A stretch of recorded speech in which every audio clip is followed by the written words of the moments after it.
இரட்சகரும் மீட்பருமாகிய இயேசு கிறிஸ்துவின் நாமம் மகிமைப்படுவதாக.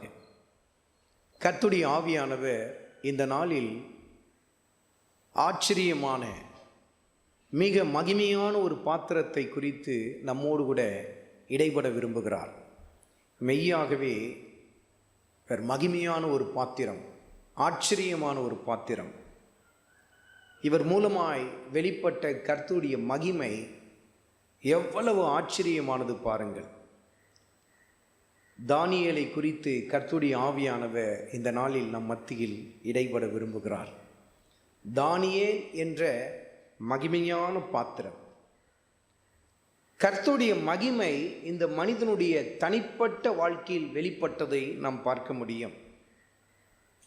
நம்முடைய வாழ்க்கையில் ஏற்படுகிற பாடுகள், பிரச்சனைகள், போராட்டங்கள், இயல்பாய் நமக்கு கிடைக்க வேண்டிய காரியங்களும் கிடைக்காமல் போதல், அல்லது நாம் சிறுமைப்படுத்தப்படுதல், அல்லது கர்த்தரால் கைவிடப்பட்டு விட்டோமோ என்பது போன்ற ஒரு நிலை என்று சொல்லி நம்முடைய வாழ்க்கையில் பல சமயத்தில் இப்படிப்பட்ட பாதையின் வழியாய் நாம் கடந்து போவோம். ஆனால் இவைகளின் நடுவில் கர்த்தருடைய மகிமையான திட்டம் நம்முடைய வாழ்க்கையில் ஒன்று மறைந்திருக்கிறது என்பதை உணர்ந்து கொள்கிறவர்கள் சில பேர்தான். ஆனால் பல பேர் செய்கிற காரியம் என்ன? இயல்பா கிடைக்கிறது கூட எனக்கு கிடைக்கலையே, ஒரு சராசரி மனுஷனுக்கு கிடைக்க வேண்டிய வாழ்க்கை கூட எனக்கு அமையலையே, என் வாழ்க்கையில் மாத்திரம்தான் இந்த பாடுகள், இந்த பிரச்சனைகள், இந்த போராட்டங்கள் என்று சொல்லி ஒரு திரள் கூட்டம் முடங்கி போய்விடுகிறது, செயலற்ற ஒரு நிலைக்கு போய்விடுகிறது. ஆனால் தானியேலின் வாழ்க்கையை கர்த்தருடைய ஆவியானவர் நமக்கு சுட்டி காட்டுகிறார். அவருடைய வாழ்க்கையில் கர்த்தர் எவ்வளவாய் தன் மகிமையை வெளிப்படுத்தினார் என்பதை நம்முடைய மனக்கண்கள் பிரகாசித்து அதை கண்டுகொள்ள வேண்டும் என்று சொல்லி கர்த்தருடைய ஆவியானவர் விரும்புகிறார். நாம் எந்த இடத்தில் இருக்கிறோம் என்பது முக்கியமல்ல, ஆனால் யாரோடு கூட இருக்கிறோம் என்பதுதான் மிக முக்கியமானது. தானியேலின் வாழ்க்கையை கர்த்தருடைய ஆவியானவர் சபையின் கண்களுக்கு முன்பாக நிறுத்தி நமக்கு உணர்த்தி காட்ட விரும்புகிறார். மீண்டும் மீண்டும் கர்த்தருடைய ஆவியானவர் தொடர்ச்சியாய் ஒரு காரியத்தை சுட்டி காட்டிக் கொண்டே இருக்கிறார். முதல் ஆராதனையின் தேவ செய்திகளை நீங்கள் தொடர்ச்சியாய் கேட்பீர்கள் என்று சொன்னால், அது தொடர்ச்சியாய் நீங்கள் முதல் ஆராதனைக்கு வருகிறவர்களாக இருப்பீர்கள் என்று சொன்னால், இந்த கருப்பொருளை நீங்கள் கவனித்து பார்க்க முடியும். ஒன்று, நீங்கள் எங்கே இருக்கிறீர்கள் என்பது முக்கியமல்ல, யாரோடு கூட இருக்கிறீர்கள் என்பதுதான் முக்கியம். ஏதோடு கூட உங்கள் நேரத்தை செலவு செய்கிறீர்கள் என்பதுதான் முக்கியம். தானியேலுடைய வாழ்க்கையில் அவர் எப்படிப்பட்ட இடத்தில் காணப்பட்டார், ஆனால் எப்படியா இருந்தார் என்பதை கர்த்தருடைய ஆவியானவர் நமக்கு சுட்டி காட்டி இருக்கிறார். தானியேலின் புத்தகத்தில் முதல் அதிகாரத்தில் 3வது வசனத்தை வாசியுங்கள். அப்பொழுது இஸ்ரவேல் புத்திரருக்குள்ளே ராஜகுலத்தார்களிலும் துரைமார்களிலும் யாதொரு மாசும் இல்லாதவர்களும் அழகானவர்களும் சகல ஞானத்திலும் தேறினவர்களும் அறிவில் சிறந்தவர்களும் கல்வியில் நிபுணரும் ராஜாவின் அரண்மனையிலே சேவிக்க திறமை உள்ளவர்களுமாகிய சில வாலிபரை கொண்டு வரவும் கர்த்தருடைய ஆவியானவர் எப்படி எழுதி வைத்திருக்கிறார் பாருங்கள். தானியேலுக்கு இருந்த அந்த விசேஷித்த காரியங்களை அந்த இடத்தில் சுட்டி காட்டுகிறார். ஒரு கூட்டத்தை அந்த இடத்தில் கொண்டு வந்தார்கள். அவர்களில் தானியேலும் ஒருவராய் காணப்பட்டார். தானியேலை குறித்து அந்த இடத்தில் எழுதப்பட்டிருக்கிற காரியத்தை பாருங்கள். ராஜகுலத்தை சேர்ந்தவர், துரை மக்களில் ஒருவர், மாசற்றவர். அது மாத்திரமல்ல, தானியேல் மிகவும் அழகானவர்கள் என்று சொல்லி எழுதப்பட்டிருக்கிறது. ஞானத்திலும் அறிவிலும் தேறினவர்கள். ஞானத்திலும் அறிவிலும் தேறின மனிதனாய் தானியேல் காணப்பட்டார். அறிவில் நிபுணனாய் காணப்பட்ட தானியேல் ராஜவம்சத்தை சேர்ந்தவர்கள் என்று சொல்லி எழுதப்பட்டிருக்கிறதிலிருந்து ஒருவேளை தானியேல் யூதா கோத்திரத்தை சேர்ந்தவராய் இருக்கலாம், அதிலும் தாவீதின் வம்சத்தை சேர்ந்தவராய் இருக்கலாம். உறுதியிட்டு நம்மால் சொல்ல முடியாது. ஏனென்றால் தானியேல் எந்த கோத்திரத்தை சேர்ந்தவர் என்று சொல்லி எழுதப்படவில்லை. ஆனால் ஒரு சில காரியங்களை நிதானித்து பார்க்கும் பொழுது அவர் இந்த கோத்திரத்தை சேர்ந்தவராய் இருக்கலாம் என்று சொல்லி ஓரளவுக்கு நம்மால் நிதானிக்க முடியும். ஏனென்றால் ராஜகுலத்தை சேர்ந்தவர்கள் என்று சொல்லி ஆங்கிலத்தில் நீங்கள் வாசித்து பார்ப்பீர்கள் என்று சொன்னால் அது ராஜ குலத்தில், அதாவது ராஜ வம்சத்தை, அந்த சந்ததியை சேர்ந்தவர்கள் என்று சொல்லி எழுதப்பட்டிருக்கிறது நீங்கள் பார்க்க முடியும். இது தானியேலுக்கு மாத்திரம்தான் கொடுக்கப்பட்ட ஒரு காரியமா? தானியேலுக்கு மாத்திரம்தான் இந்த காரியங்கள் எல்லாம் காணப்பட்டதா? இந்த அத்தனை சிறப்புகளும் தானியேலுக்குள் மாத்திரம்தான் காணப்பட்டதா என்று சொன்னார் நிச்சயமா இல்லை. ஏனென்றால் வசனத்தில் எழுதப்பட்டிருக்கிறது சில வாலிபரை கொண்டு வரவும். 3வது வசனத்தின் கடைசி பகுதியில் எழுதப்பட்டிருக்கிறது சில வாலிபரை கொண்டு வரவும் என்று சொல்லி எழுதப்பட்டிருக்கிறது. அப்ப ஒரு சில வாலிபர்களை அந்த இடத்துல கொண்டு வந்தாங்க. அவங்க இஸ்ரவேல் தேசத்தார், யூத குலத்தை சேர்ந்தவர்கள், ராஜவம்சத்தை சேர்ந்தவர்கள், துரைமார்கள், கல்வியில் நிபுணர்கள், அழகில் சிறந்தவர்கள், ஞானத்திலும் அறிவிலும் தேறினவர்கள் என்று சொல்லி அவர்களுக்குள் காணப்பட்டது சில வாலிபர்கள். ஏனென்றால் வசனத்தில் எழுதப்பட்டிருக்கிறது, ஆனால் அவர்கள் எல்லாரையும் விட தானியேலை குறித்து ஒரு ஆச்சரியமான காரியத்தை கர்த்தருடைய ஆவியானவர் எழுதி வைத்திருக்கிறார். 19வது வசனத்தில் வாசியுங்கள். ராஜா அவர்களோட பேசினான். அவர்கள் எல்லோருக்குள்ளும் தானியேல், அனனியா, மீஷாவேல், அசரியா என்பவர்களைப் போல வேறொருவரும் காணப்படவில்லை. அங்கு விசேஷித்த முறையில் 4 பேரை கர்த்தருடைய ஆவியானவர் பிரித்து காட்டுகிறார். அத்தனை வாலிபர்கள் நடுவில் ஒரு 4 பேரை கர்த்தருடைய ஆவியானவர் விசேஷப்படுத்தி காட்டுகிறார். தானியேல், அனனியா, மீஷாவேல், அசரியா என்று சொல்லி 4 பேரை வித்தியாசப்படுத்தி காட்டுகிறார். அந்த 4 பேரில் தானியேலை இன்னும் அதிகமாய் கர்த்தருடைய ஆவியானவர் விசேஷப்படுத்தி காட்டுகிறார். ஏன் இந்த தானியேல் இவ்வளவு விசேஷமான பாத்திரமாய், மகிமையுள்ள பாத்திரமாய் காணப்பட்டார்? பாருங்கள், ஒரு கூட்ட வாலிபர்களை அந்த இடத்தில் கொண்டு வருகிறார்கள். அத்தனை பேரும் ரொம்ப அழகானவங்க, அறிவில் ரொம்ப தேர்னவங்க, ராஜவம்சத்தை சேர்ந்தவங்க. அப்படிப்பட்ட ஒரு கூட்டத்தின் நடுவில் ஒரு 4 பேரை மாத்திரம் கர்த்தருடைய ஆவியானவர் அப்படி பிரித்து அப்படி காட்டுறாரு. அந்த 4 பேரில் ரொம்ப பிரைட்டாக யாரை காட்டுறாரு? தானியேலை காட்டுறார். தானியேல் அந்த இடத்துல பயங்கர பிரைட்டாக காட்டுறார். ஏன் இந்த தானியேல் தனி சிறப்பு மிக்க மனிதனாய் காணப்பட்டார்? அதை தான் கர்த்தருடைய ஆவியானவர் நம் மத்தியிலே இடைபட விரும்புகிறார். ஏனென்றால் ஏன் இந்த மகிமையான பாத்திரத்தை குறித்து கர்த்தருடைய ஆவியானவர் சுட்டி காட்டுகிறார் என்று சொன்னால், நம்முடைய நாட்களில் நாம் வாழ்ந்து கொண்டிருக்கிற இந்த காலகட்டமும் தானியேலின் நாட்களில் காணப்பட்ட காலகட்டமும் ஒன்று போலத்தான் காணப்படுவதை நாம் ஓரளவுக்கு நிதானிக்க முடியும். பாருங்கள், தானியேலின் வாழ்க்கையில் ஏன் அவர் தனி சிறப்புமிக்க ஒரு மனிதனாய் காணப்பட்டார் என்பதற்கான இரகசியத்தை கர்த்தருடைய ஆவியானவர் சுட்டி காட்டுகிறார். 1வது அதிகாரத்தில் 2வது வசனத்தில் வாசியுங்கள். அப்பொழுது ஆண்டவர் யூதாவின் ராஜாவாகிய யோயாக்கீமையும் தேவனுடைய ஆலயத்தின் பாத்திரங்களில் சிலவற்றையும் அவன் கையில் ஒப்பு கொடுத்தார். பாபிலோனிய ராஜாவின் கையில் ஒப்பு கொடுக்கப்பட்ட இஸ்ரவேல் ஜனங்கள், யோயாக்கீம் என்கிற யூதாவின் ராஜா ஒப்பு கொடுக்கப்படுகிறான். அவனோடு கூட கர்த்தருடைய ஆலயத்தின் பாத்திரங்களும் ஒப்பு கொடுக்கப்படுகிறது. அவளோடு கூட இந்த விசேஷித்த பாத்திரங்களும் அடிமையாய் கொண்டு போகப்படுகிறார்கள். அப்படி என்று சொன்னால் பாபிலோனுக்கு அவங்க கொண்டு போகப்பட்டாங்க. அந்த பாபிலோனுக்கு கொண்டு போகப்பட்டாங்க. அந்த பாபிலோன் எப்படிப்பட்ட இடமாய் காணப்பட்டது? அதை முதலில் கர்த்தருடைய ஆவியானவர் நமக்கு சுட்டி காட்ட இருக்கிறார். அதை எதோடு கூட ஒப்பிட்டு காட்ட இருக்கிறார் என்று சொன்னால், தற்போது நம்ம வாழ்ந்து கொண்டிருக்கிற காலகட்டமும் எப்படிப்பட்டதுன்னு கர்த்தருடைய ஆவியானவர் சுட்டி காட்டுகிறார். இந்த பாபிலோன் எப்படிப்பட்டது? வசனத்தில் எழுதப்பட்டிருக்கிறது. பாருங்கள், வெளிப்படுத்தின விசேஷத்தில் 17வது அதிகாரத்தில் 5வது வசனத்தில் அந்த பாபிலோன் எப்படிப்பட்டது என்பதை குறித்து கர்த்தருடைய ஆவியானவர் எழுதி வைத்திருக்கிறார். பாருங்கள், 17வது அதிகாரத்தில் 5வது வசனத்தில் பாருங்கள். மேலும் மேலும் ரகசியம் மகா பாபிலோன் வேசிகளுக்கும் பூமியில் உள்ள அருவருப்புகளுக்கும் தாய் என்னும் நாமம் என்கிற நாமம் அவள் நெற்றியில் எழுதியிருந்தது.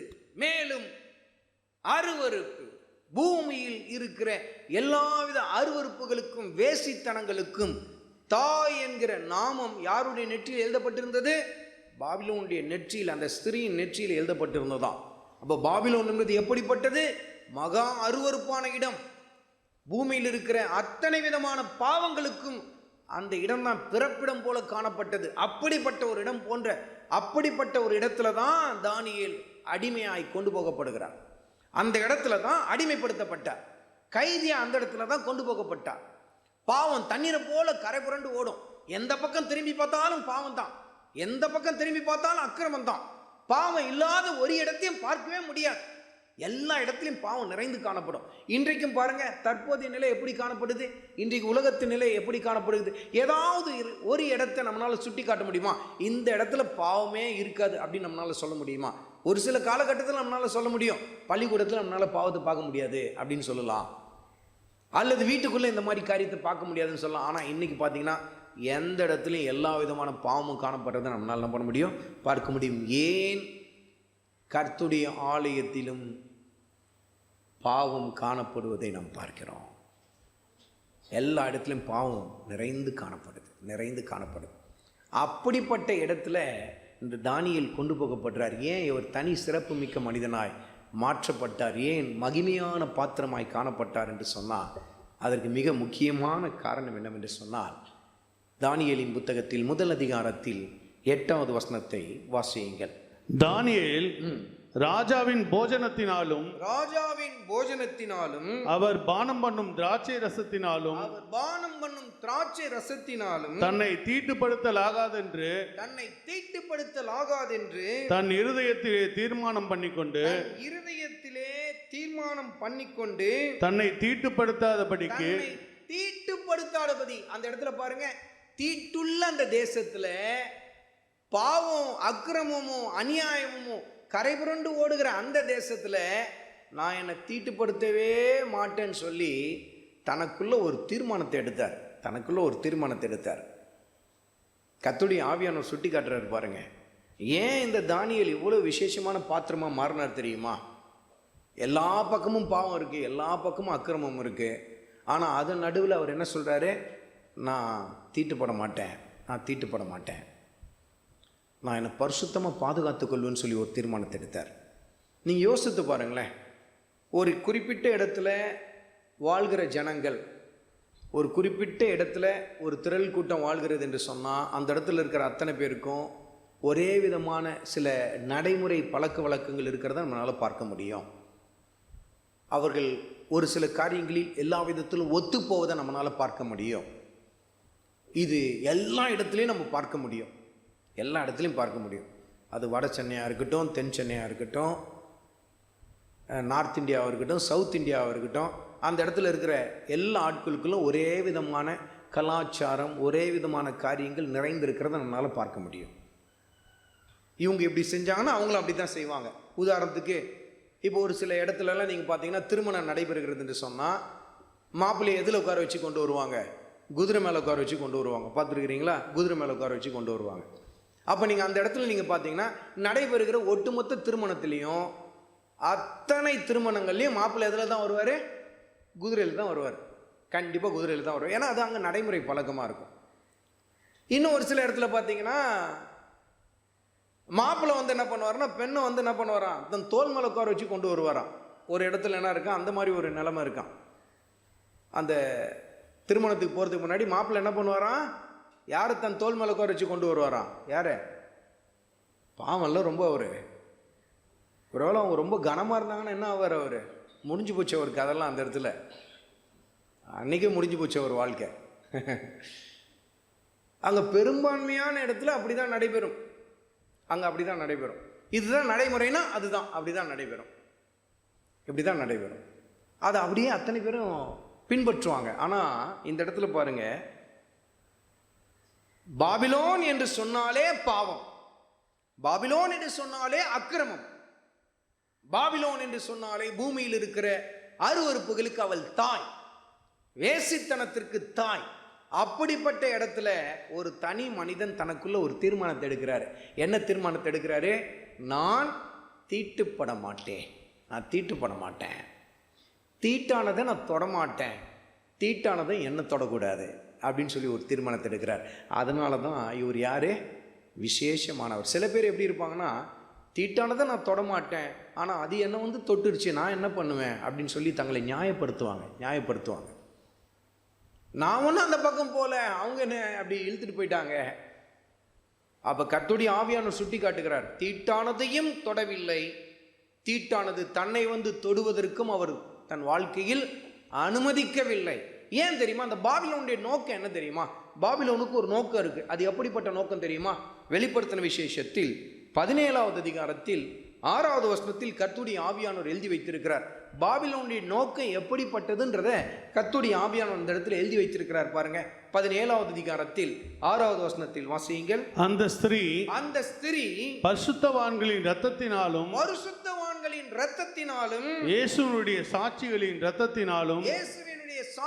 இரத்தத்தினாலும் வெறி கொண்டிருக்கிறதை கண்டேன். பாபிலோனுடைய நோக்கம் என்ன?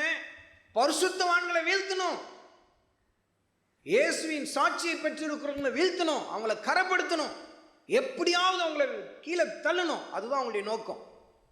அப்படி கீழே தள்ள முடியலன்னா அவங்க உயிரை நான் வாங்கணும். அவங்க ரத்தத்தினால வெறி கொண்டு இருந்தாலும் வெறி தலைக்கு மேலே ஏறி இருக்கு அவளுக்கு.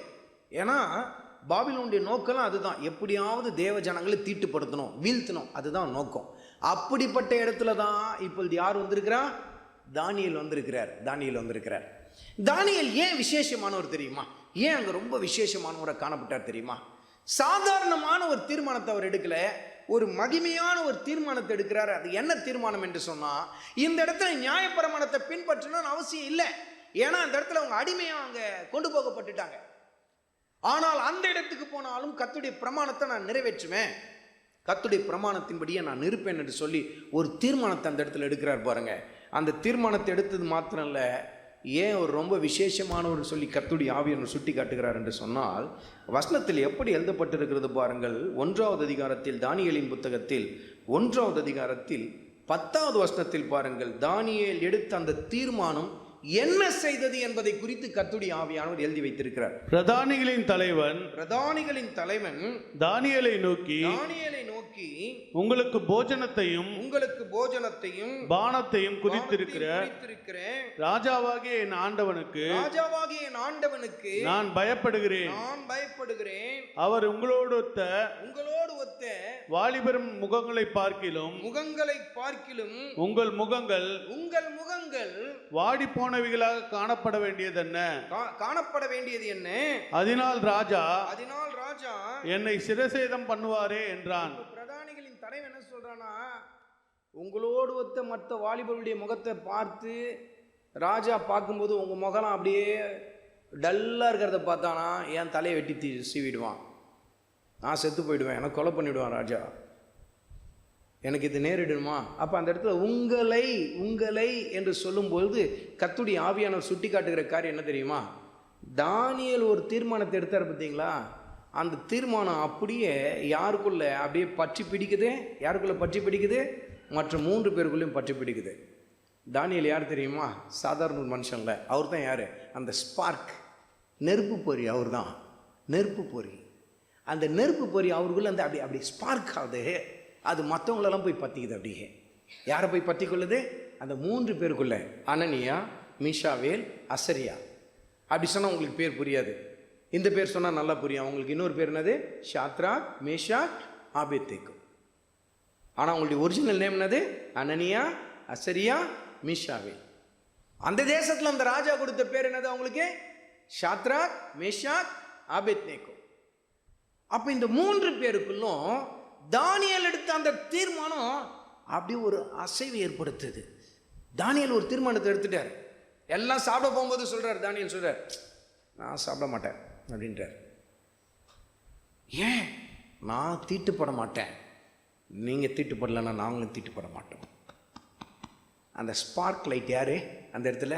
யார் அந்த ஃபயர்? யார்? தானியேல். அவர் எடுத்த அந்த தீர்மானம் மற்றவங்களுக்குள்ளேயும் அப்படியே பற்றி எரியுது பார்த்தீங்களா? அதனால தான் இவரை யாருன்னு சொல்லி கர்த்தருடைய ஆவியான சுட்டி காட்டுறார். விசேஷமான பாத்திரம் என்று சொல்லி கர்த்தர் சுட்டி காட்டுகிறார். 12வது வசனத்தில் பாருங்கள், கர்த்தருடைய ஆவியானவர் சுட்டி காட்டுகிறார். தானியேல் அந்த இடத்தில் பிரதானிகளின் தலைவன் இடத்தில் என்ன சொல்கிறார் பாருங்க, வாசிங்க.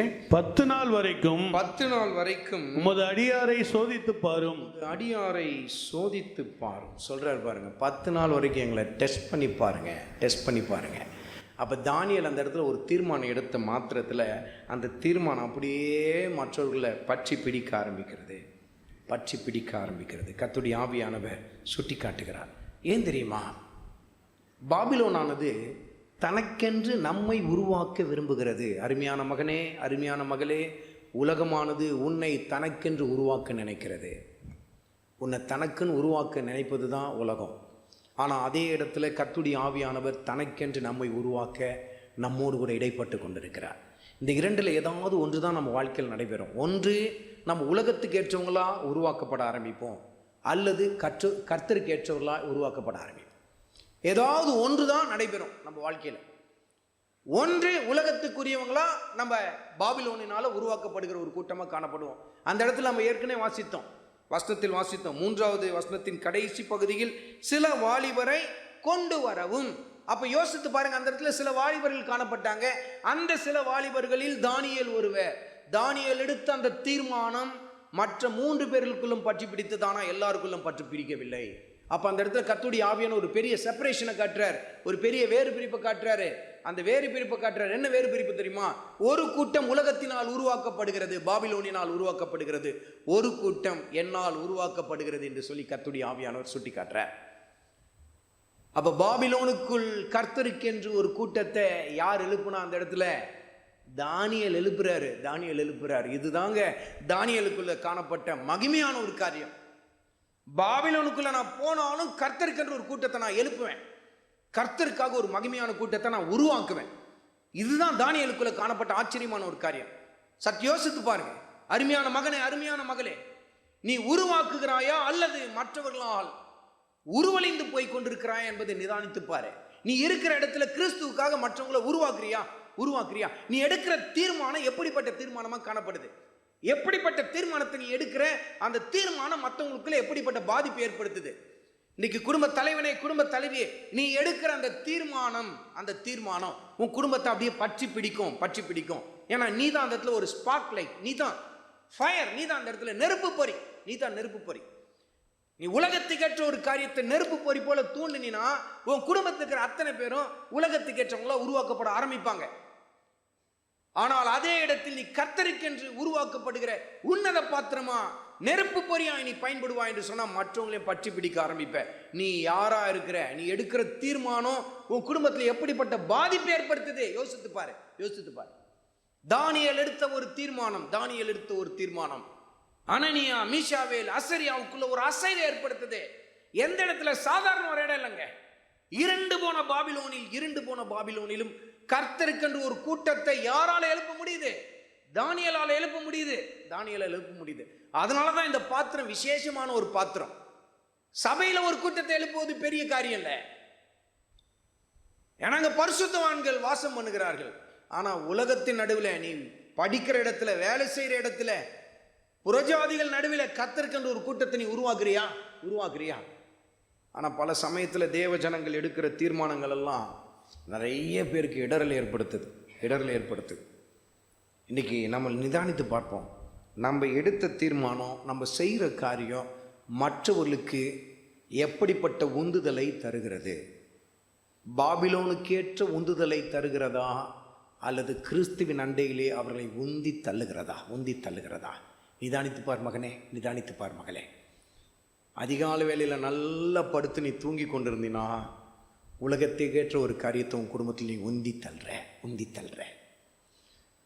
ஆனால் அந்த அதிகாலை வேளையில் தேவ சமூகத்தை நோக்கி நீ பார்க்க ஆரம்பித்தினா, ஒருவேளை உன் பிள்ளைங்க படுத்து நல்லா தூங்கி கொண்டிருக்கலாம். ஆனால் அப்பா அம்மா அதிகாலையில் கர்த்தருடைய சமூகத்தை தேடுறாங்க, முழங்கால் படிட்டு ஜெபிக்கிறாங்க, வேதத்தை வாசிக்கிறாங்க. அப்படின்னா பிள்ளைங்க அந்த தூக்கத்துலேயும் அரக்கண்ணில் அப்படியே பார்க்கும், அப்பா என்ன பண்ணுறாரு, அம்மா என்ன பண்ணுறாரு. நீ தான் அங்கே ஸ்பார்க் லைட், அவங்களுக்குள்ளே பற்றி எரிய வைக்கிற நெருப்பு பொறி நீ தான், நெருப்பு பொறி நீ தான். உனக்குள் காணப்படுகிற அந்த அக்கினி கிறிஸ்துவை பற்றி தான் நான் அக்கினி, மற்றவங்களை பற்றி பிடிக்கணும். நீ எடுக்கிற தீர்மானம் எப்படிப்பட்ட பாதிப்பை கொண்டு வந்தது யோசித்து பாருங்கள். நீங்கள் எடுத்த தீர்மானம் உங்கள் குடும்பத்தில் எப்படிப்பட்ட தாக்கத்தை ஏற்படுத்துது. அருமையான குடும்ப தலைவனே, குடும்ப தலைவியே, நீ எடுக்கிற தீர்மானங்கள் உன் குடும்பத்தில் எப்படிப்பட்ட அசைவுகளை ஏற்படுத்துகிறது என்பதை நிதானித்துப்பார். நீ பேசுகிற காரியம், நீ பழகுகிற காரியங்கள், நீ பார்க்கிற காரியங்கள், நீ வாங்குகிற காரியங்கள், உன் நேரத்தை நீ பகிர்ந்து கொள்ளுகிற காரியங்கள், நீ யாரோடு கூட உன் நேரத்தை செலவழிக்கிறாயோ அந்த காரியங்கள் எல்லாமே உன் குடும்பத்தில் உன்னை சார்ந்தவர்களுக்குள்ள ஒரு அசைவை ஏற்படுத்தும்.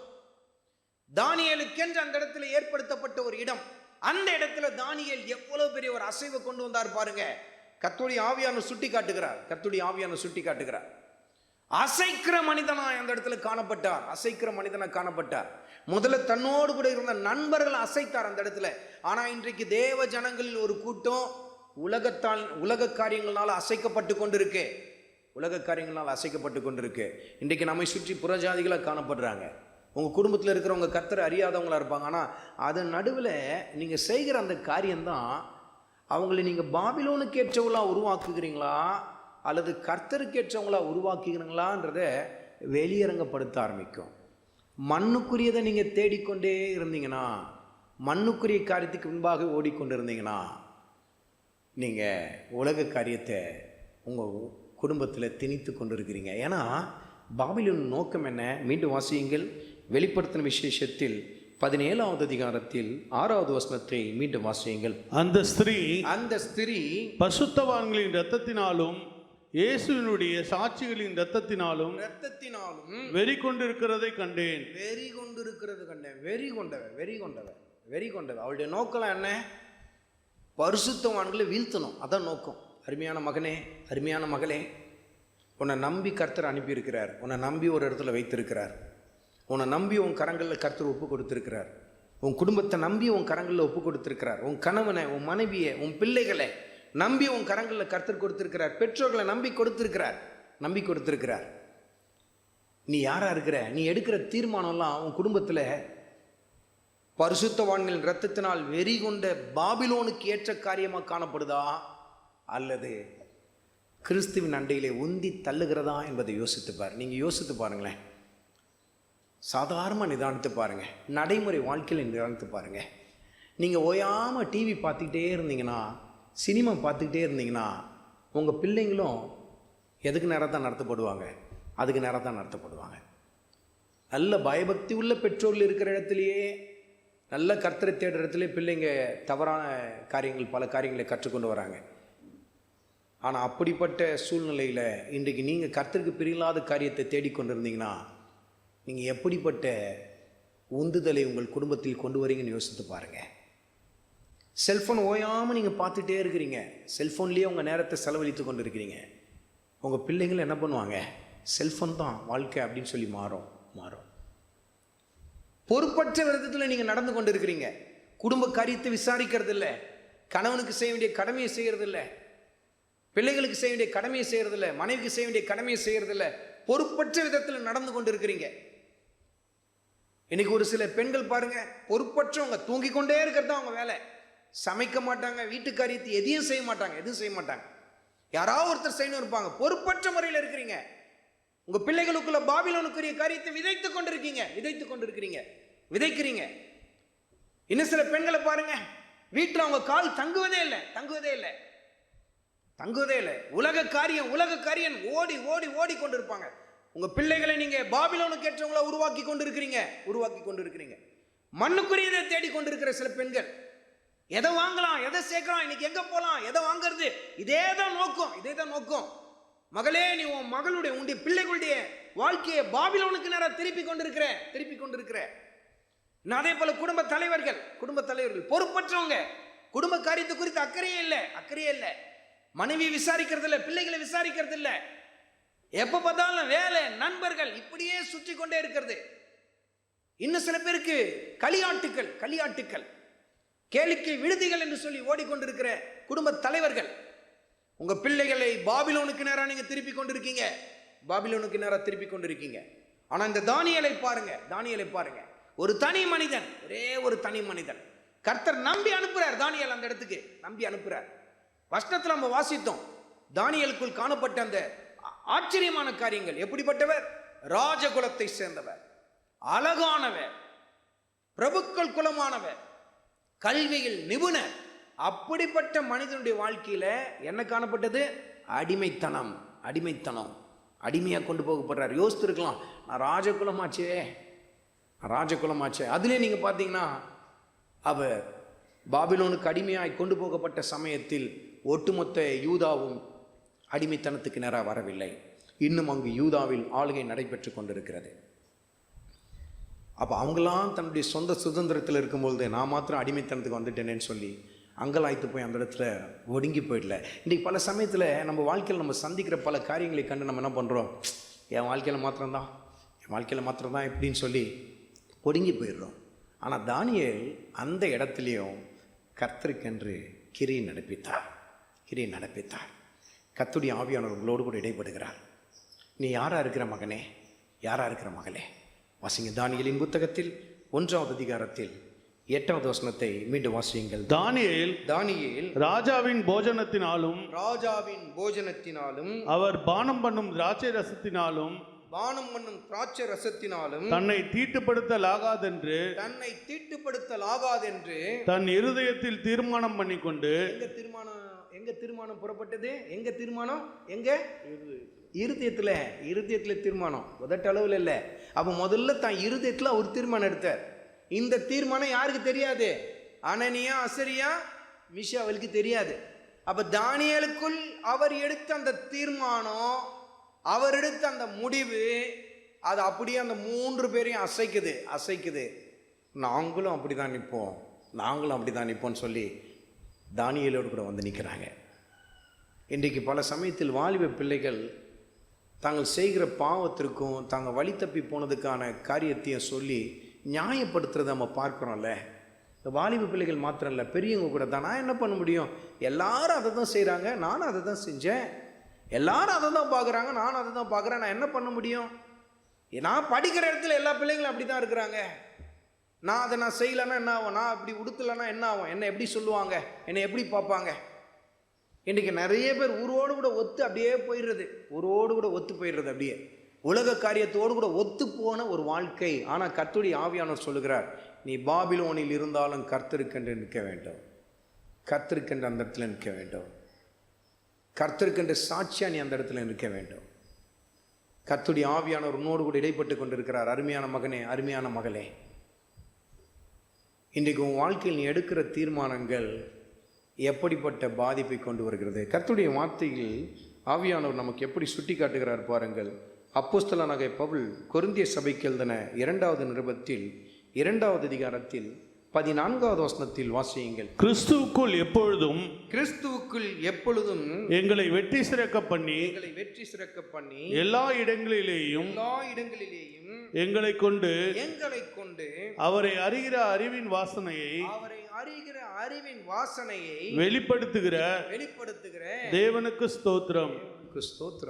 வெளிப்படுத்துகிற தேவனுக்கு ஸ்தோத்திரம். பாருங்க, எல்லா இடங்களிலும் எங்களை கொண்டு அவரை அறிகிற அறிவின் வாசனையை வெளிப்படுத்துகிறவர். எந்த இடமா இருந்தாலும் கர்த்தருக்கென்று சாட்சியா நம்ம நிற்கிறோமா? அதுதான் பெரிய கேள்வி. ஏதாவது ஒரு காரியத்தில் தான் நம்ம ரோல் மாடலாக இருப்போம். ஒன்று உலகத்துக்கேற்ற ரோல் மாடலாக இருப்போம், அல்லது கிறிஸ்துக்கேற்ற ரோல் மாடலாக இருப்போம். ஏதாவது ஒன்று தான். இன்றைக்கி உங்கள் வாழ்க்கையில் நீங்கள் யாருக்கு ரோல் மாடலாக இருக்கிறீங்க? இன்றைக்கி உங்களை பார்த்து மற்றவங்க சொல்கிறாங்களா, அவங்களுடைய ஜெப வாழ்க்கை என்னை தூண்டினது, அவங்க பரிசுத்த வாழ்க்கை என்னை தூண்டினது, அவங்களுடைய வேத வாசிப்பு என்னை தூண்டினது, எனக்குள்ள ஒரு உந்துதலை கொண்டு வந்தது. எத்தனை பேர் நம்மளை பார்த்து கை காட்ட முடியும்? கர்த்தருடைய வார்த்தையை கவனித்து கேட்கணும். கர்த்தருடைய வார்த்தையை கேட்கும் பொழுது இங்கு அங்கு கவனத்தை சதறிடக்கூடாது. இங்கங்க போய் கொண்டு வந்து கொண்டு இருக்கக்கூடாது. கர்த்தருடைய வசனத்தின் மீது கவனம் இருக்கணும். ஏன்னா கர்த்தருடைய வார்த்தை நம்மளை உருவாக்குகிறது. நான் ஏன் பல சமயத்தில் இதை கடிந்து கொண்டு நான் சொல்லுகிறேன், வசனத்தை கேட்பதில் எந்த விதத்திலும் ஒரு மந்த நிலை காணப்படக்கூடாது. முழு சிந்தையை கர்த்தருடைய வார்த்தையின் மீது செலுத்த வேண்டும். ஏன்னா அந்த வார்த்தை தான் நம்மளை உருவாக்கும் பாருங்க. இன்னைக்கு அருமையான மகனே, அருமையான மகளே, உன்னை பார்த்து மற்றவங்க என்ன கை காட்டுறாங்க யோசித்து பார். இவங்க ஜெப வாழ்க்கை எனக்குள்ள ஒரு பெரிய தூண்டுதல், சொல்ல முடியுமா?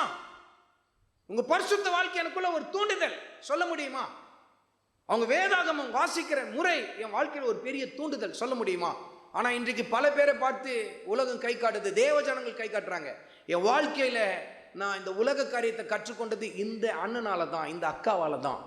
சபைக்கு வருகிற பல பேர் ஆவிக்குரியவர்கள் என்று சொல்லி காட்டினாலும் உலக காரியத்தை தேடுறதை மற்றவங்க பார்த்தாங்கன்னா உங்களை எப்படி பார்ப்பாங்க? அவங்க நீங்கள் பாபிலோனுக்கு நேரம் அவங்கள புஷ் பண்ணுறீங்க, அப்படியே தள்ளுறீங்க, பாபிலோனுக்கு நேரம் தள்ளுறீங்க.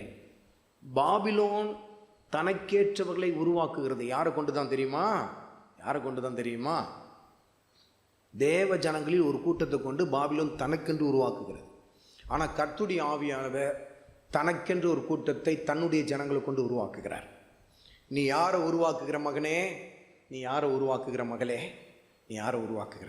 உன் குடும்பத்தில் நீ யாரை உருவாக்குகிற? ஜெப வீரர்களை உருவாக்குறியா?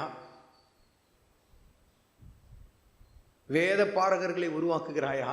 அல்லது மண்ணுக்குரியது தேடுகிற பிள்ளைகளை நீ உருவாக்கி கொண்டிருக்கியா? யோசித்து பாரு. நீ யாரை உருவாக்குற? கர்த்தருடைய ஆவியானவரோடு கூட இடைபடுகிறார். தானியேல் வாழ்ந்த காலகட்டம் எப்படிப்பட்டது தெரியுமா? அவர் வளர்ந்த விதம், வளர்ந்து வந்த சூழ்நிலை எப்படிப்பட்டது தெரியுமா? கர்த்தருடைய ஆவியானவர் அதை தன் வார்த்தையில் சுட்டி காட்டுகிறார். நாளாகமத்தின் 2வது புத்தகத்தில் 36வது அதிகாரத்தில் 14வது வசனத்தில் பாருங்கள், தானியேலின் வாழ்க்கை எப்படிப்பட்ட சூழ்நிலையில் அவர் வாழ்ந்து வந்தார் என்பதை கர்த்தருடைய ஆவியானவர் இந்த இடத்துல சுட்டி காட்டுகிறார்.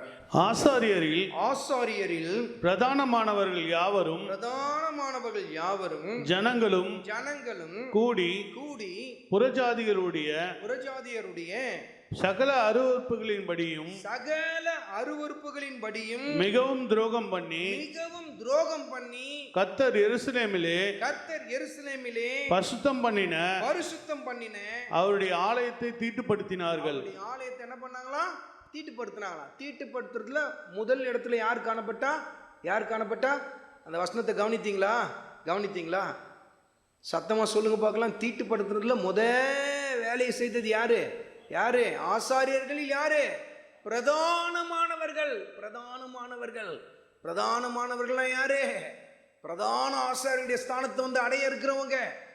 ஆனா அவங்க செய்தது என்ன? தீட்டுப்படுத்தினாங்களாம். அப்ப தானியேல் வாழ்ந்த சூழ்நிலை பாருங்க. ஆசாரியன் என்று சொன்னாலே அவன் நெற்றியில் எழுதப்பட்டிருக்கும் கர்த்தருக்கு பரிசுத்தம். ஆசாரியனை பார்த்தாலே முதல்ல நெத்தியில பளிச்சுன்னு தெரியும். அது என்ன? கர்த்தருக்கு பரிசுத்தம். ஆனா கர்த்தருக்கு பரிசுத்தமான அவன் இப்பொழுது பாபிலோனுடைய பட்டத்தில் காணப்படுகிறது. அவளுடைய நெற்றியில் என்ன எழுதப்பட்டிருந்தது? மேலும் ரகசியம் மகா பாபிலோன், பூமியில் உள்ள வேசித்தனங்களுக்கும் அருவருப்புகளுக்கும் யாரே தாய். உலகத்துடைய நோக்கம் இதுதான். உன் நெற்றியில் எழுதப்பட்டிருக்கிற கர்த்தருக்கு பரிசுத்தம் என்கிற முத்திரையை அழித்து போட்டுவிட்டு அதில் எதை எழுதணும்னு அவனுக்கு ஆசை? உலகத்துக்கு மேலும் ரகசியம். இது யாரு? மகா பாபிலோன். இதுதான் உலகத்துக்கு நோக்கம். உலகத்து நோக்கம் இதுதான். நம்ம நெற்றியில் கர்த்தர் என்ன எழுதி வைத்திருக்கிறாரு?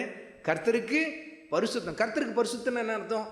எனக்காக வேறு பிரிக்கப்பட்டவங்க, என் பிள்ளைங்க அப்படின்னு சொல்லி வேறு பிரித்து காட்டுறாரு. ஆனால் இந்த இடத்துல பாருங்க, தானியேல் தன் சிறு வயதிலிருந்து யாரை பார்க்கிறாரு? அருவருப்பானதை செய்கிற ஆசாரியர்களை பார்க்கிறாரு. புறஜாதிகளின் அருவருப்பை செய்கிற தேவ ஜனங்களை பார்க்கிறார். அந்த சின்ன வயசுல இருந்தே இதை பார்த்து வளர்ந்து வர்றாரு. ஆனா அந்த இடத்திலேயே அவருக்குள்ள ஒரு தீர்மானத்தை எடுக்கிறாரு. நான் என்ன பண்ண மாட்டேன்? தீட்டுப்பட மாட்டேன். அதனால தான் பாபிலோனுக்குள் வந்த பின்பும் அவர் பரிசுத்தமாய் தன்னை பாதுகாத்து கொண்டார். கர்த்தருடைய ஆவியானவர் சுட்டி காட்டுகிறார். கடைசி நாட்கள் எப்படி இருக்கும் தெரியுமா? நம்ம வாழ்ந்து கொண்டிருக்கிற இந்த கடைசி நாட்கள் எப்படிப்பட்ட நாட்கள் தெரியுமா? அன்றைக்கு ஆசாரியர்கள் தீட்டுப்பட்டார்கள், ஜனங்கள் தீட்டுப்பட்டார்கள். இந்த கடைசி நாட்கள் எப்படி காணப்படும்? யூதாவின் நிருபத்தில் 7வது வசனத்தில் கர்த்தருடைய ஆவியானவர் எழுதி வைத்திருக்கிறார். யூதா எழுதின நிருபத்தில் 7வது வசனத்தில் கர்த்தருடைய ஆவியானவர் எப்படி சுட்டி காட்டுகிறார் பாருங்கள். அப்படியே சோதோம் குமாரா பட்டணத்தார்களும் அவைகளை சூழ்ந்த பட்டணத்தார்களும் அவர்களைப் போல விபச்சாரம் பண்ணி அந்நிய மாமிசத்தை தொடர்ந்து நித்திய அக்கினியின் ஆக்கினையை அடைந்து திருஷ்டாந்தமாக வைக்கப்பட்டிருக்கிறார்கள். ஒரு திருஷ்டாந்தமா இருக்கிறாங்களாம். கடைசி நாட்கள்ல இப்படிப்பட்ட ஒரு கூட்டம் காணப்படும். எப்படிப்பட்ட ஒரு கூட்டம்? விபச்சாரம் வேசித்தனத்தை செய்து எதை தொடர்ந்து போவாங்களாம்? அங்க கர்த்தருடைய ஆவியான ஒரு குறிப்பிட்ட வார்த்தை எழுதி வைத்திருக்கிறார். என்ன வார்த்தை? என்ன வார்த்தை? அந்நிய மாமிசத்தை தொடர்ந்து போவாங்களா? என்னதுங்க அந்நிய மாமிசம்னா? என்னது அந்நிய மாமிசம்னா? ஒரு தடவை நம்மளை தொட்டு பாருங்க. எல்லாரும் உங்களை தொட்டு பாருங்க. நம்மளாம் யார் நம்மளாம்? மாமிசம் தானே.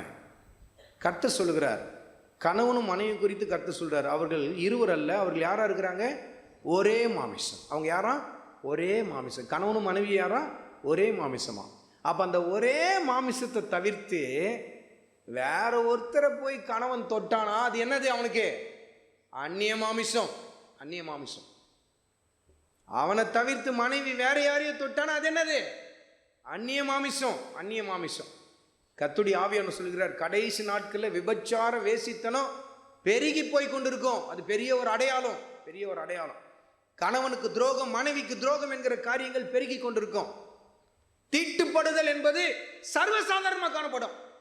ஒரு காலகட்டத்தில் இங்கொன்று அங்கொன்றுமா நம்ம கேள்விப்பட்டோம். இங்க இருக்கிறவர் இப்படி பண்ணிட்டாராம், இங்க இருக்கிற அம்மா ஒரு இந்த மாதிரி பண்ணிட்டாங்களாம் அப்படின்றதெல்லாம் போய் இப்ப பெருகி போயிருக்கு. இந்த பாவம் பெருகி போயிருக்கு. அந்நிய மாமிசம்.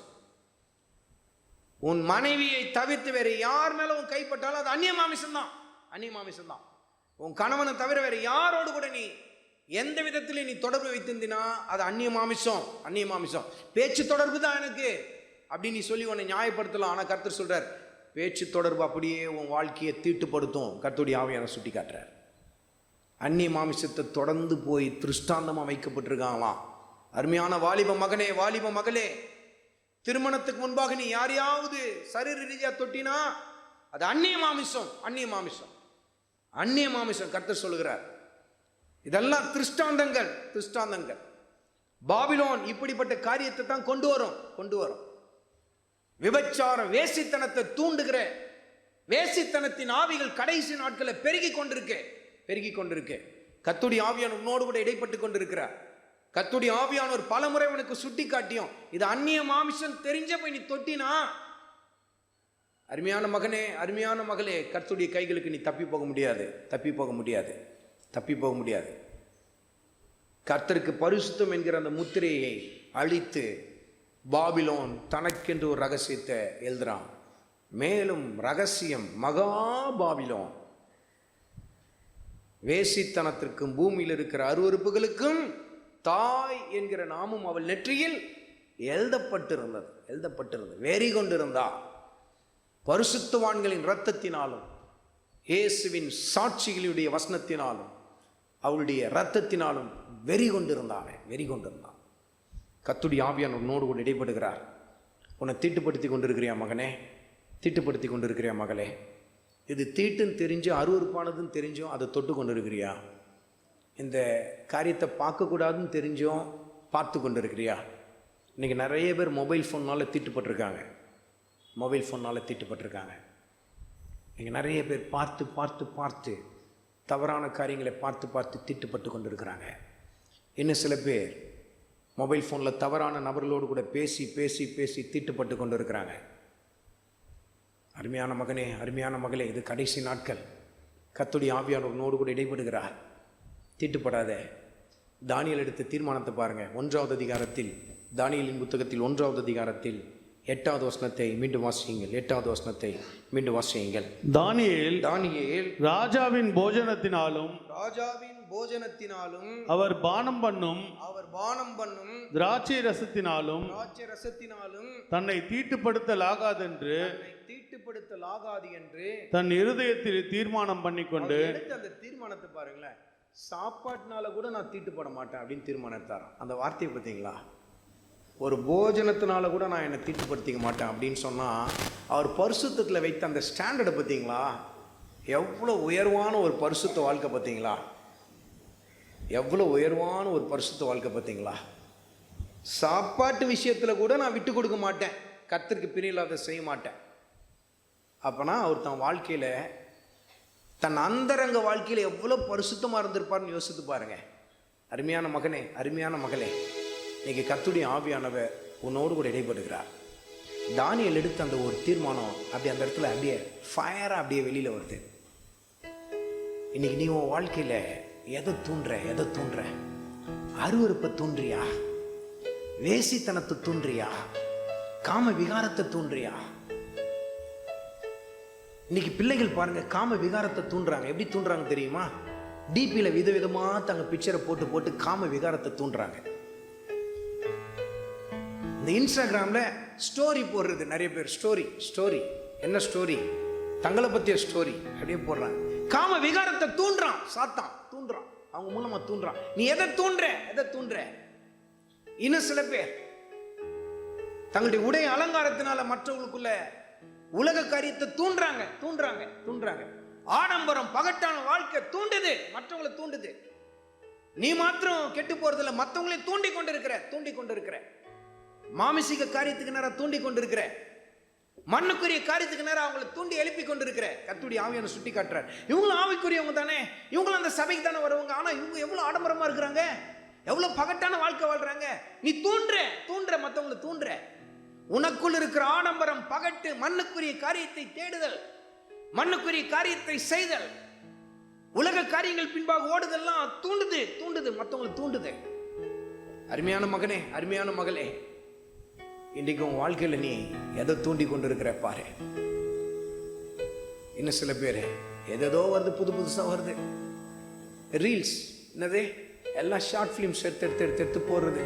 நடந்து வர்றது ஒரு ரீல்ஸு, வண்டியில் அப்படி உட்காந்து அப்படி கூலிங் கிளாஸ் அப்படி சுற்றி தலையில் போடுற, கண்ணில் போடுறது ஒரு ரீல்ஸு.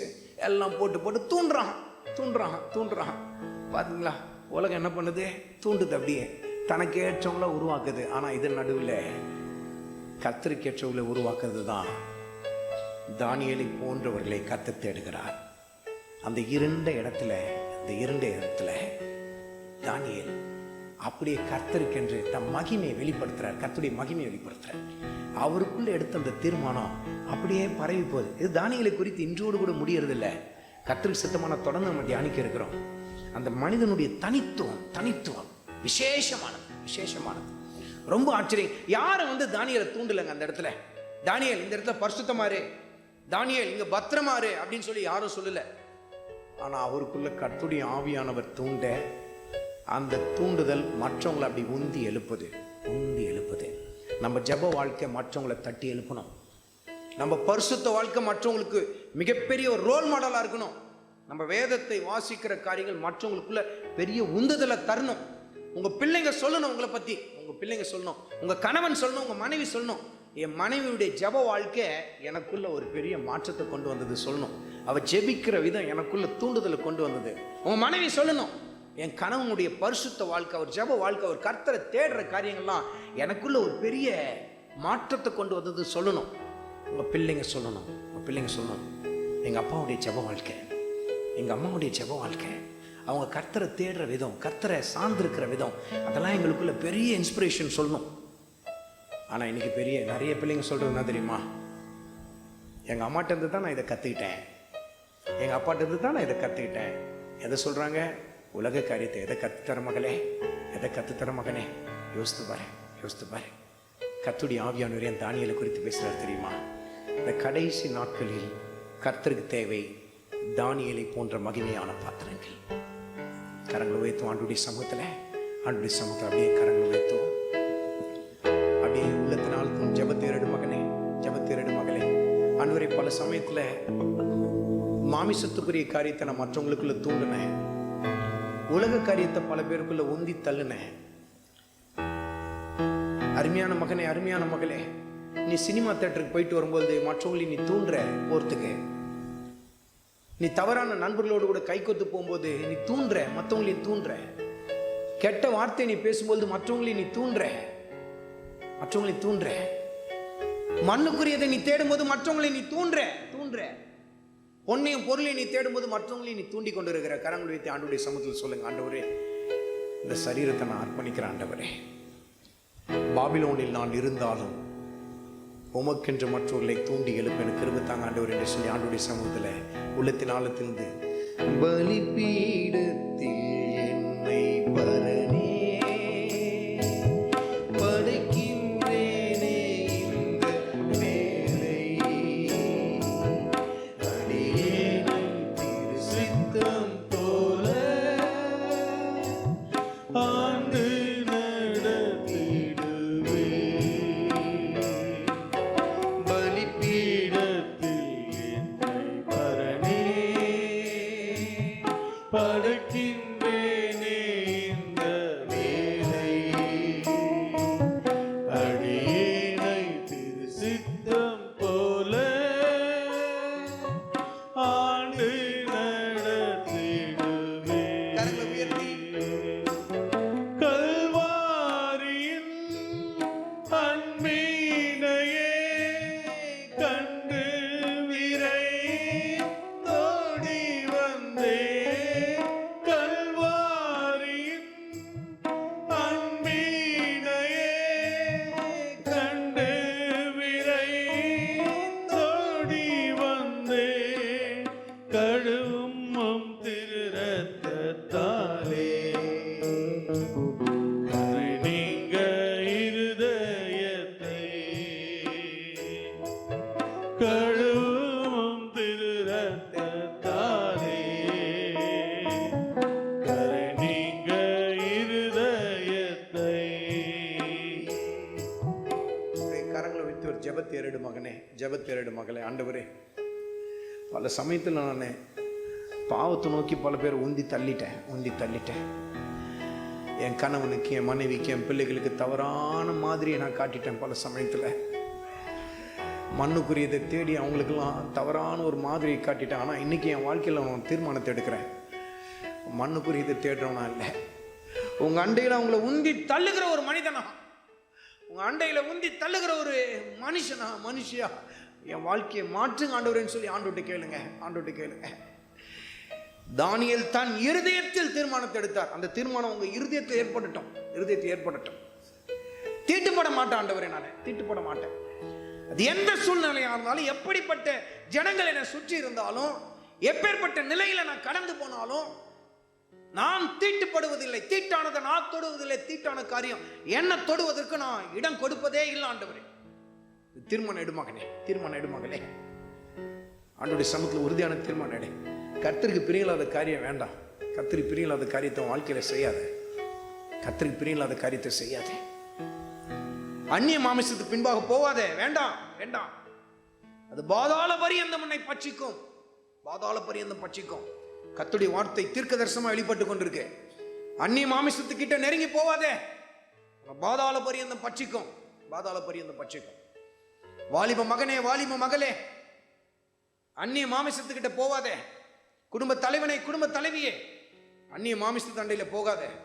பொன்னையும் பொருளையும் தேடுவதை விட்டுடு, கர்த்தருடைய சமூகத்தை தேடு. உன் குடும்பத்துக்கு நீ உந்துதலா மாறு. ஜெப வாழ்க்கைக்கு உந்துதலா மாறு. பரிசுத்த வாழ்க்கைக்கு உந்துதலா மாறு. உன்னை பார்த்து உன் பிள்ளைகள் வேதத்தை படிக்க கற்றுக்கொள்ளட்டும். உன்னை பார்த்து ஜெபிக்க கற்றுக்கொள்ளட்டும். உன்னை பார்த்து ஆழமான அர்ப்பணிப்புக்கு நேரம் கடந்து வரட்டும். உன் பிள்ளைகளுக்குள்ள ஆழமான ஒரு அசைவை கொண்டு வா. அதுதான் தேவனுடைய சமூகத்தில் நீ பெற்றுக்கொள்ளுகிற கிருபை. அதுதான் பெரிய கிருபை. கரங்களை வைத்து ஆண்டவருடைய சமூகத்தில் அர்ப்பணிப்போடு கூட கல்வாரியின் அன்பினையே கண்டு விரைந்தோடி வந்தேன். கல்வாரியின் அன்பினையே கண்டு விரை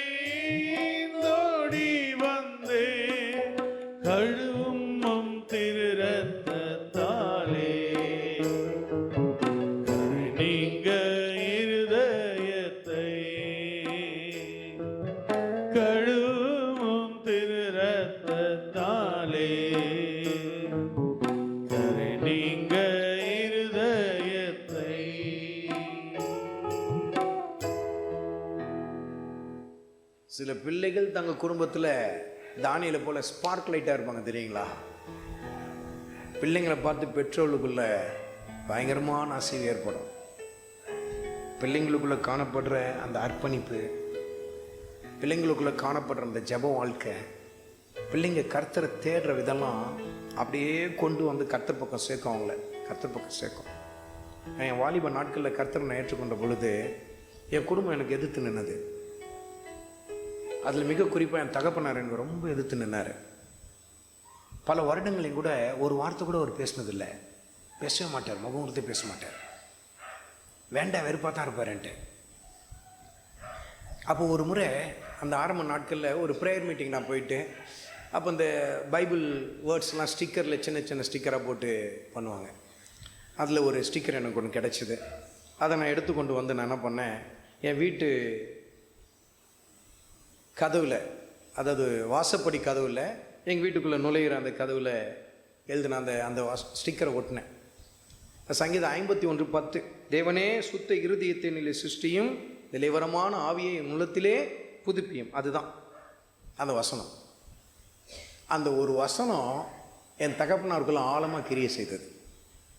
என்ன கிரியை செய்தது தெரியுமா? அந்த வசனத்தை பார்த்தவர் என் வாழ்க்கையை பார்க்குறாரு. பார்த்துட்டு ஒரு வார்த்தை, அவர் கர்த்தரை ஏற்றுக்கொண்ட பின்பு என் கையை பிடிச்சிட்டு சொன்னார், என் பிள்ளை தவறான வழியில் போகிறான்னு நான் நினச்சேன், ஆனால் அந்த வசனத்தை நான் பார்த்தேன், உன் வாழ்க்கையை பார்த்தேன், என் பிள்ளை கர்த்தருடைய பாதையில் போகிறான்னு சொல்லி அவன் பின்னாடி நான் வந்தேன் அப்படின்னு சொன்னார். அருமையான மகனே, அருமையான மகளே, உங்களுக்கு நல்லா தெரியும், நம்ம சென்னை பட்டணத்தில் ரொம்ப அருமையாக ஊழியம் செய்து கர்த்தருக்குள்ளே மரித்த சுந்தரம் என்கிற ஒரு பாஸ்டர், பெரிய போதகர். இன்றைக்கு தான் அந்த ஏசிய சபைக்கு அவர் தான் ஃபவுண்டர். அவர் தான். அவரை குறித்து ஒரு சாட்சி ஒன்று சொன்னார்கள். அவர் தன் குடும்பத்தில் போய் ஆண்டவருடைய காரியத்தை குறித்தெல்லாம் பேசினது இல்லையா, ஆனால் அது அவருடைய வாழ்க்கையில் வெளிப்பட்டு தான். அவர் வாழ்க்கையில் வெளிப்பட்டதை பார்த்தாங்க. அது அவருக்கு எப்படி தெரிஞ்சது? அவருடைய தகப்பனாருடைய வாழ்க்கையில் அவர் கண்டுபிடித்தது. அவங்க தகப்பனார் கர்த்தரை ஏற்றுக்கொண்ட பின்பு அவருக்குள்ள ஏற்பட்ட அந்த மாற்றம், தன் குடும்பத்தில் வந்து எப்படி பண்ண அப்படி பண்ணலாம் எதுவுமே சொன்னது இல்லையா, ஆனால் அவர் வாழ்க்கையில் கிறிஸ்துவ காட்டினாரு. அது அத்தனை பேரும் யார் பக்கம் கொண்டு வந்தது? கர்த்தர் பக்கம் கொண்டு வந்தது. தானியேலை பாருங்க, ஸ்பார்க் லைட், அப்படி பொறி, நெருப்பு பொறி. அந்த ஒரு பொறி ஆண்டவர் நம்பி அனுப்புகிறாரு. என் தானியேலை நான் பாபிலோனுக்குள்ளே அனுப்புவேன். இந்த பாபிலோனின் காரியம் தானியேலை என்ன பண்ண முடியாது? தீட்டுப்படுத்த முடியாது. என் தானியேலையும் பாபிலோன் தொட முடியாது. அந்த பாபிலோனையும் என் தானியேல் என்ன பண்ணுவதில்லை? தொடுவதில்லை. நம்பி அனுப்பினார். அதனால் கர்த்தருடைய ஆவியானவர் அந்த மனிதனுடைய வாழ்க்கையில் செய்த அந்த காரியத்தை பாருங்கள். 1வது அதிகாரத்தில், தானியேலின் புத்தகத்தில் 1வது அதிகாரத்தில் 15வது வசனத்தில் வாசியுங்கள். 10 நாள் சென்ற பின்பு ராஜபோஜனத்தை புசித்த எல்லா வாலிபரை பார்க்கிலும் அவர்கள் முகம் கலையுள்ளதாயும் சரீரம் புஷ்டியுள்ளதாயும் காணப்பட்டது. பரிசுத்த வாழ்க்கை உங்க வாழ்க்கையை பிரகாசிக்க செய்யும். கிரீம் எடுத்து அப்பிக்கிட்டே இருக்கிறதுனால பிரகாசம் வராது மகளே. மணிக்கணக்காக கண்ணாடி முன்னாடி நின்று அப்படியே இங்கே தடவி அங்கே தடவி, இதை பூசி அதை பூசி, நைட்டில் தூங்கும்போது ஒன்று பூசிக்கிறது, காலையில் எழுந்திரிச்சோன்னே வேற ஒன்று பூசிக்கிறது, இதெல்லாம் பூசிக்கிறதுனால முகம்லாம் பொலிவு பெறாது. 30 வயசுலலாம் தோல் சுருங்கி போய் கிளவி போல மாறிடுவேன். வேணாம். பரிசுத்தத்தில் ஒரு தீர்மானம் எடுத்துப்பாரு, பரிசுத்தமாக இருந்துப்பாரு, உன் முகம் பொலிவில் தான் மாறும். அந்த பொலிவு மற்றவங்களை வசீகரிக்காது, மாறாக என்ன பண்ண தெரியுமா? யார் பக்கம் கொண்டு வரும்? கர்த்தர் பக்கம் கொண்டு வரும். இப்போ இப்படி நிறைய தன்னை மேக்கப் பண்ணிட்டு போகிறவங்களுடைய நோக்கெல்லாம் என்ன? வசீகரிக்கணும், என் பக்கம் இழுக்கணும். ரகசியம், பாபிலோன் பூமியின் அருவருப்புகளெல்லாம் தாய் கவர்ந்து இழுக்க போராடுது. யார் மூலமா? தேவ ஜனங்களில் தெய்வீக தரிசனத்தை இழந்து போலவர்களை கொண்டு உலகம் போராடுகிறது. ஆனால் பரிசுத்தத்தில் ஒரு தீர்மானம் எடுத்து பாரு, தீட்டுப்பட மாட்டேன், அருவருப்பானதை பார்க்க மாட்டேன், அருவருப்பான காரியத்தை செய்ய மாட்டேன்னு சொல்லி ஒரு தீர்மானம் எடுத்து பாருங்களேன். சரீரம் புஷ்டி உள்ளதா? புஷ்டி உள்ளதுன்னா பலமுள்ளதாக மாறும், பலமுள்ளதாக மாறும். முகம் பொலிவுள்ளதாய் மாறும். அந்த வசனத்தில் என்ன அருமையாக எழுதப்பட்டிருக்கு பாருங்க. 10 நாள் சென்ற பின்பு ராஜபோஜனத்தை புசித்த எல்லா வாலிபரை பார்க்கிலும். அப்போ கர்த்தருடைய ஆவியானவங்க சுட்டி காட்டுறார். எல்லா வாலிபர் என்று சொல்லும்பொழுது யூதா தேசத்திலிருந்து புறப்பட்டு போன எல்லா வாலிபர்களையும் சுட்டி காட்டுகிறார். அதில் ஒரு கூட்டம் பாபிலோனுக்கு ஏற்றார் பிரகாரம் தன்னை மாற்றிக்கொண்ட ஒரு கூட்டம்.